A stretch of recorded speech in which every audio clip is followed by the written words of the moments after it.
Muy bienvenidos a su programa A Través de la Biblia. Hoy una semana más. Estas semanas pasan volando, realmente los días pasan volando. Sobre todo cuando estamos estudiando un libro tan hermoso, tan lleno de enseñanza como es el libro de Juan. Y hoy nos toca tocar el capítulo 7 del libro de San Juan. Así que vamos a ver cómo nos adentramos un poco en este capítulo, donde vamos a ver la aparición de diferentes personajes, tan diferentes como los discípulos y también los hermanos de Jesús. Esto está en el capítulo 13, versículos 55 y 56 del Evangelio también según San Mateo. Allí encontramos algunos nombres de los hermanos del Señor Jesucristo. Este es un tema espinudo, este es un tema que hace mover un poco ahí a veces la fe y las creencias que se pueden tener. Y aquí están los nombres, ¿no? Ahí en el libro de Mateo habla de Jacobo, José, Simón y Judas, y también unas hermanas, o sea, no solamente los hermanos del Señor Jesucristo, sino que también menciona allí a la hermana y a María, su madre, imagínense. Así que y esto le aconsejaban al Señor, le decían, muéstrate, que te descubran, que te conozcan, ¿no? Y eso es lo que vamos a ver en este capítulo. Y también se habla de la incredulidad de los hermanos de Jesús.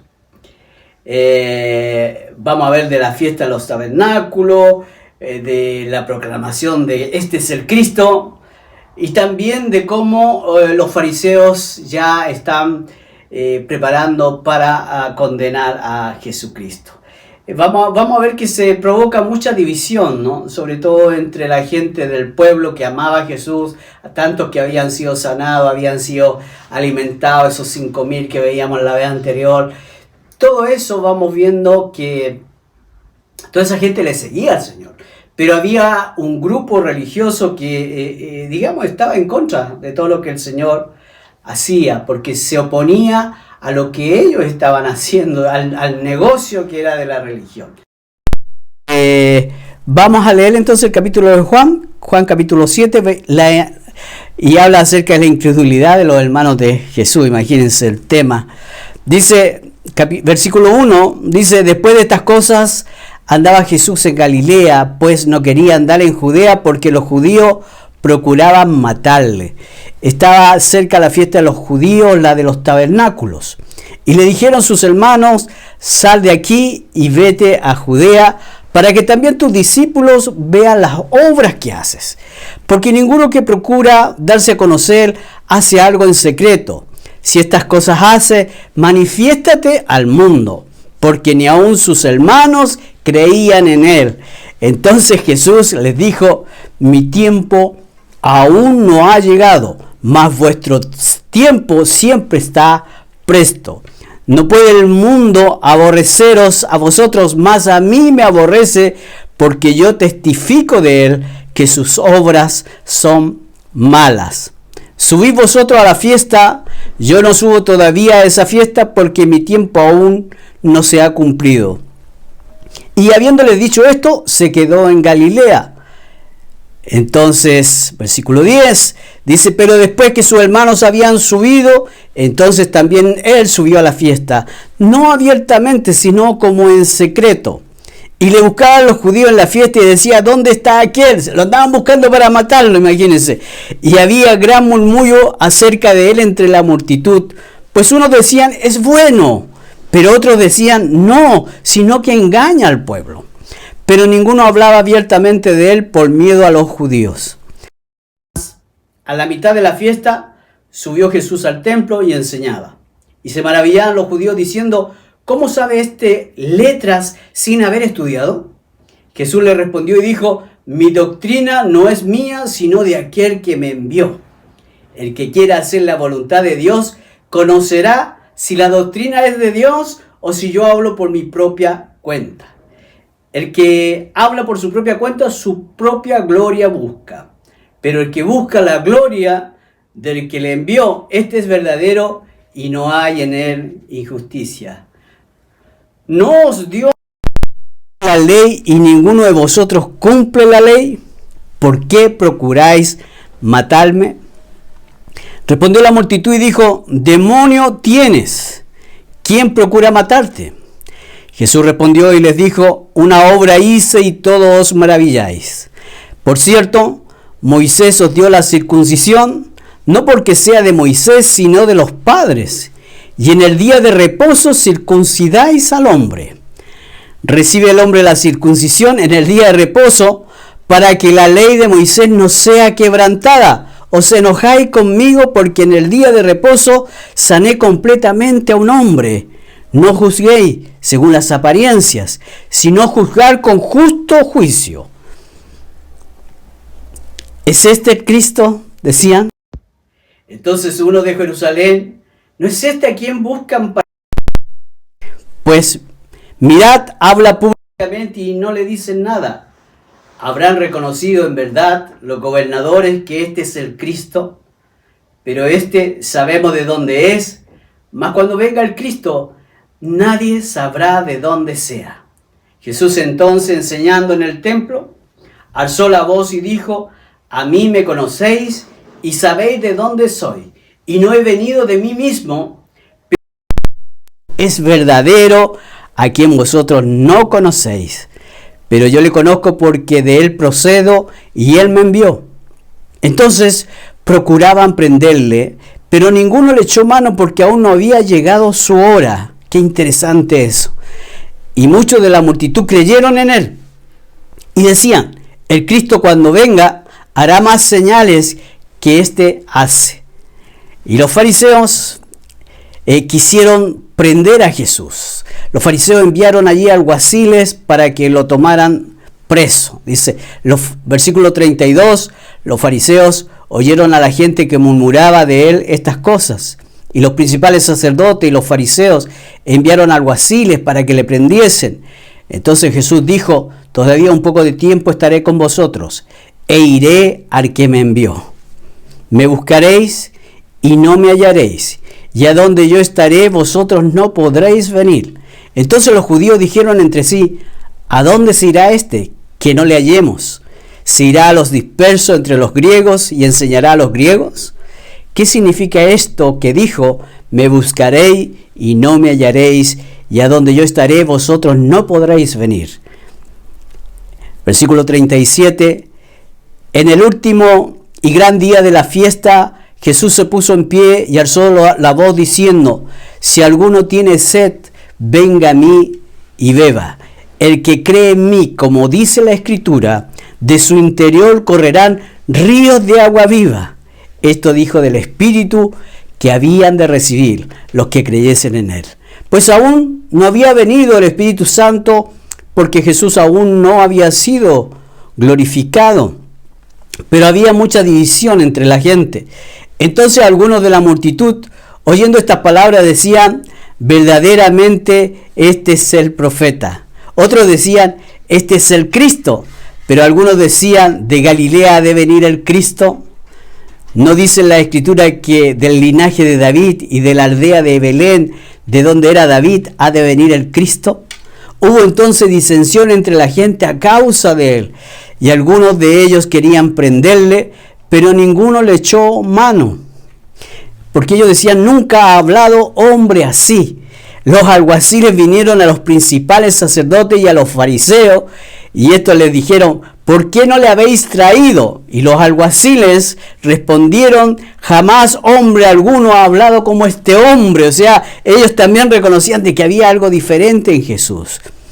Entonces los fariseos le respondieron: ¿también vosotros habéis sido engañados? ¿Acaso ha creído en él alguno de los gobernantes o de los fariseos?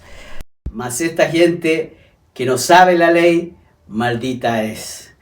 Le dijo Nicodemo, el que vino a él de noche, el cual era uno de ellos: ¿juzga acaso nuestra ley a un hombre si primero no le oye y sabe lo que ha hecho?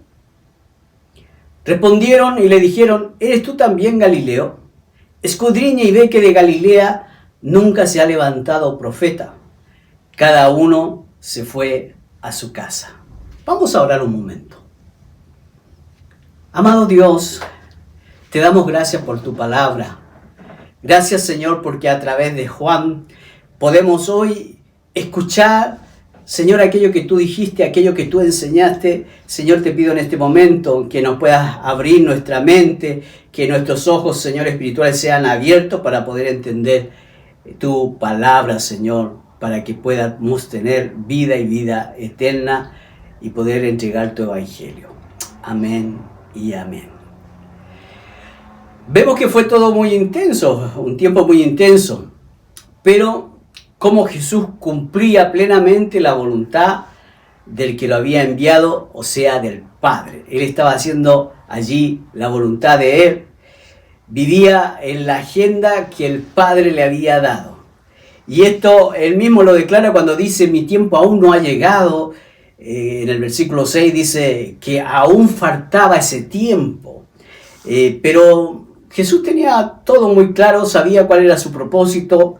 Se ve claramente en la Escritura cuando Él dice que tenía que subir a Jerusalén para ser entregado.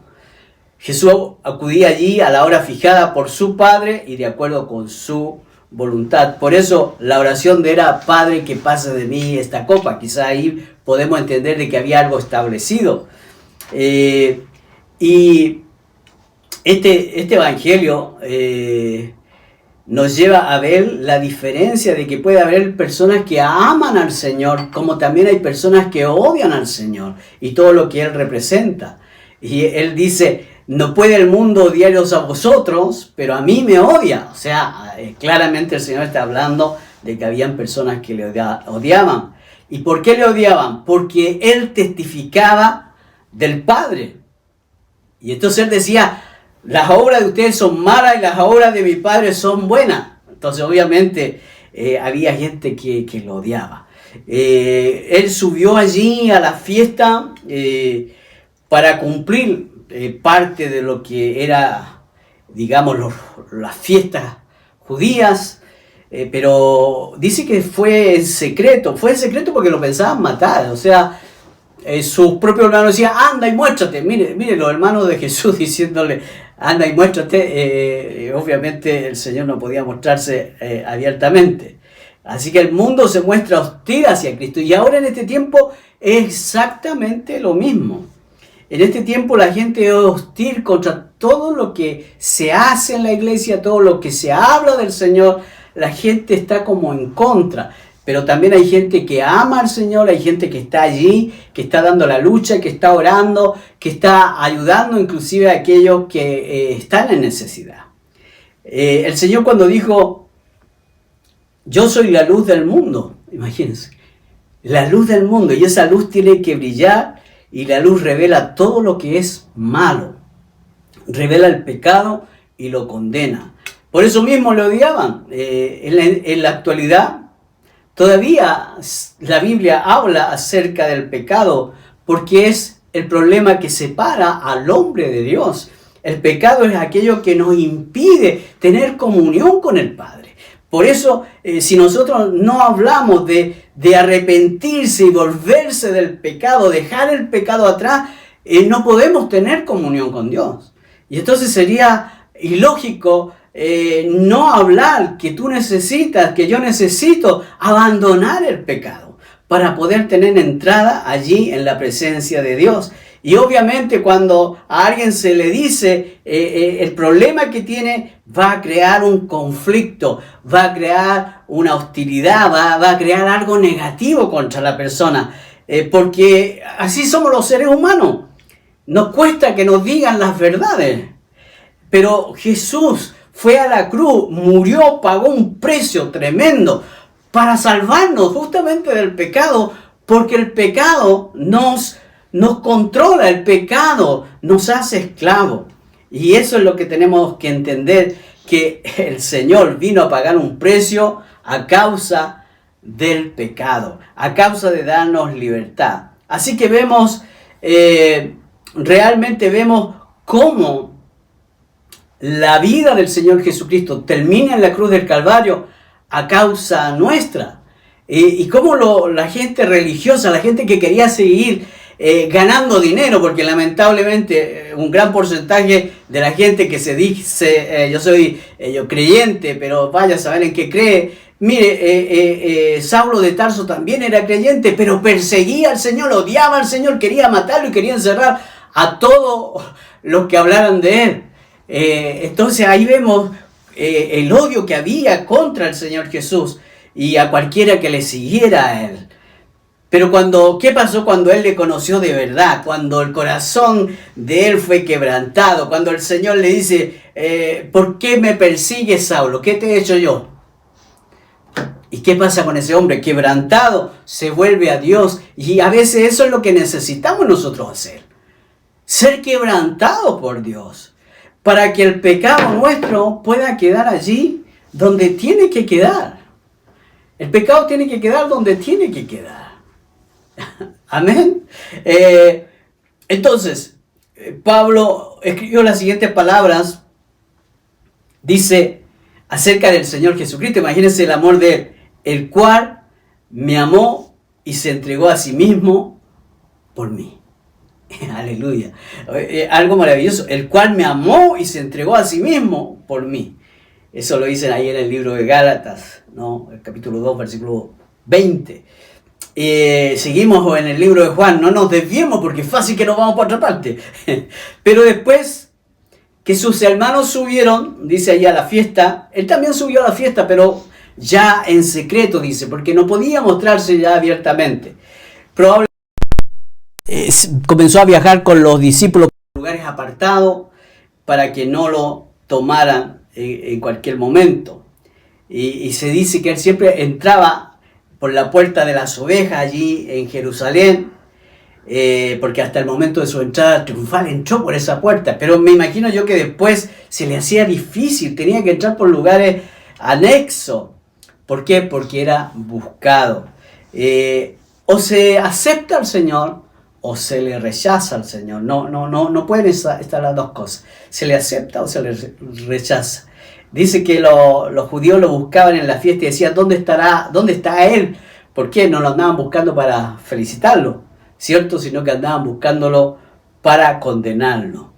Y estaba dividido el pueblo. Estaba muy dividido el pueblo. Sobre todo las autoridades religiosas, esperando que algo pudiera él hacer para que la ley cayera sobre él. Y por eso que era importante que él llegara a la fiesta, porque ya le tenían preparadas diferentes cosas para hacerlo caer a él. Es impresionante lo que el ser humano puede hacer para tratar de seguir en el engaño. Y en la mitad de la fiesta dice que el Señor Jesucristo subió, entró al templo y comenzó a enseñar, así, imagínense, o sea, sorpresivamente llegó ahí y comenzó a enseñar. Y dice que muchos recibieron de Dios. Muchos recibieron de Dios. Así que esta fiesta habla acerca de la consumación de todas las cosas en Jesucristo. Uno de los profetas habló acerca de que el Señor estaba allí y que iba a enseñar, y el profeta decía, en su templo al Señor, allí está a quien vosotros buscáis, y que se iba a cumplir todo esto en el tiempo del Señor, en el tiempo de Él. Así que volvemos a hablar que los judíos, los líderes religiosos, se quedaban asombrados porque Jesús no había tenido ninguna formación en escuelas rabínicas, pero les admiraban por cómo él podía hablar de esa manera, que aún los guardias que enviaron decían, pero nunca hemos escuchado un hombre que hable como este hombre. Era alguien diferente, alguien distinto. ¿Ah? ¿Por qué? Porque la doctrina del Señor Jesucristo no era de él, sino que era de aquel que le había enviado. Así que rechazar el mensaje de Jesús es rechazar el mensaje de Dios. Así que nosotros no podemos sacar a Jesús y creer que estamos adorando a Dios, porque no hay otro camino, no hay otro nombre dado a los hombres en el cual poder ser salvos. Así que rechazar a Jesucristo es rechazar a Dios. Comenzaron a acusarlo que él se había hecho igual a Dios. Comenzaron a tratar de buscar cosas para poder condenarlo. Pero la Biblia no declara que Jesucristo es igual a Dios, ¿no? Sino que declara que es Dios. El que quiera hacer la voluntad de Dios, dice, conocerá si la doctrina es de Dios o si yo hablo por mi propia cuenta. Es así decía el Señor. El que quiera hacer, y él comienza a decir, buscad lo bueno, buscad al Señor. Los profetas hablaron del Señor y lo que Él vendría a hacer. Hay muchas profecías que se fueron cumpliendo en el tiempo de Jesús. Así que el Señor te invita a venir y hacer la prueba de encontrarte con Él. Y el que quiera hacer la voluntad de Dios va a conocer si la doctrina de Él es de Dios. Así que el Señor sabe lo que tú necesitas. El Señor sabe lo que tú necesitas. Así que búscale en obediencia. Busquémosle hasta que lo encontremos. Se le buscó muchas formas de culparlo, pero él tenía que entregar él a su tiempo, entregar él su vida por cada uno de ustedes y por mi vida también. Estamos agradecidos de Dios. Tú estás agradecido de Dios. Que Dios te bendiga. Que a través de la palabra tú puedas recibir dirección y vida eterna.